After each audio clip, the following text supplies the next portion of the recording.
UGCയുടെ കരട് ചട്ടങ്ങൾ പിൻവലിക്കണമെന്ന് CPIM പോളിറ്റ് ബ്യൂറോ. ഇതിന്റെ വിവരങ്ങളും വിശദാംശങ്ങളുമായി ഇപ്പോൾ സ്വാതി രാജീവ് ഞങ്ങളുടെ പ്രതിനിധി ചേരുകയാണ്. സ്വാതി, നേരത്തെ മന്ത്രി ഇത് സൂചിപ്പിച്ചിരുന്നു. ഇതിപ്പോൾ CPIM പോളിറ്റ് ബ്യൂറോ തന്നെ പറയുന്നു കരട് ഈ UGCയുടെ കരട് മാർഗനിർദ്ദേശങ്ങൾ റെഗുലേഷൻസ് മാറ്റണമെന്ന്. എന്തൊക്കെയാണ് പോളിറ്റ് ബ്യൂറോ CPIM ആവശ്യപ്പെട്ടത്?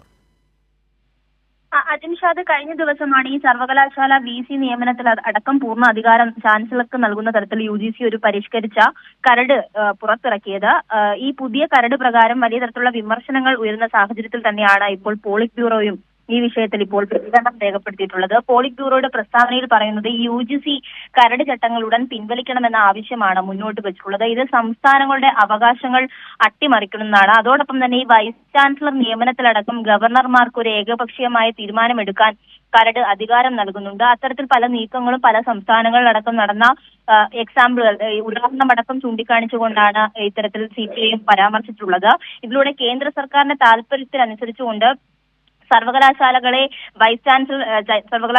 വൈസ് ചാൻസലർ നിയമിക്കാൻ ഒരു അധികാരം കേന്ദ്ര സർക്കാരിന് പൂർണ്ണമാവും ഉണ്ടാകുന്നു. കേന്ദ്ര സർക്കാരിന് ഇഷ്ടപ്പെട്ടവരെ ഇത്തരത്തിലേക്ക് നിയമിക്കുന്ന ഒരു കരടാണ് ഇപ്പോൾ പുറത്തു വന്നിട്ടുള്ളത്. ഈ കരട് ഭരണഘടനാപരമായ എല്ലാ അവകാശങ്ങളും സംസ്ഥാനങ്ങളുടെ അവകാശങ്ങളടക്കം ലംഘിക്കുന്നതാണ് എന്ന് ചൂണ്ടിക്കാണിച്ചുകൊണ്ടാണ് ഇപ്പോൾ. മാത്രമല്ല സ്വാതി സന്തോഷ്, ഇതിൽ ആഹ്വാനമുണ്ട്. അതായത് BJP ഇതര സംസ്ഥാനങ്ങളെല്ലാം യോജിച്ചതിനെതിരെ പോരാടണമെന്ന ആഹ്വാനം കൂടി CPIM നടത്തുന്നു. സ്വാതി സന്തോഷ്.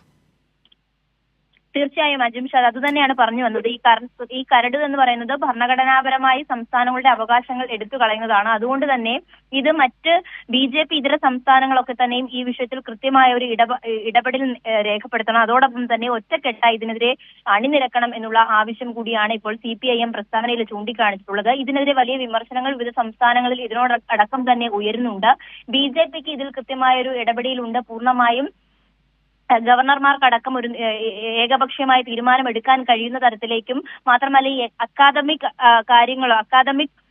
വൈദഗ്ധ്യം അടക്കം ബാധകമല്ല എന്ന തരത്തിലൊക്കെ കരടിൽ പരാമർശിക്കുന്നുണ്ട്. അതുകൊണ്ട് തന്നെ ഇത് ഭരണഘടനാ ലംഘനമാണെന്ന് ചൂണ്ടിക്കാണിച്ചുകൊണ്ട് ഇത് പിൻവലിക്കണമെന്ന ആവശ്യമാണ് ഇപ്പോൾ CPIM മുന്നോട്ട് വെക്കുന്നത്. അജിംഷാദ്, ശരി, UGC ചട്ടങ്ങൾ, കേന്ദ്രത്തിൻ്റെ പുതിയ UGC കരട് ചട്ടങ്ങൾ തിരുത്തണം എന്നാവശ്യപ്പെട്ട് CPIM പോളിറ്റ് ബ്യൂറോ.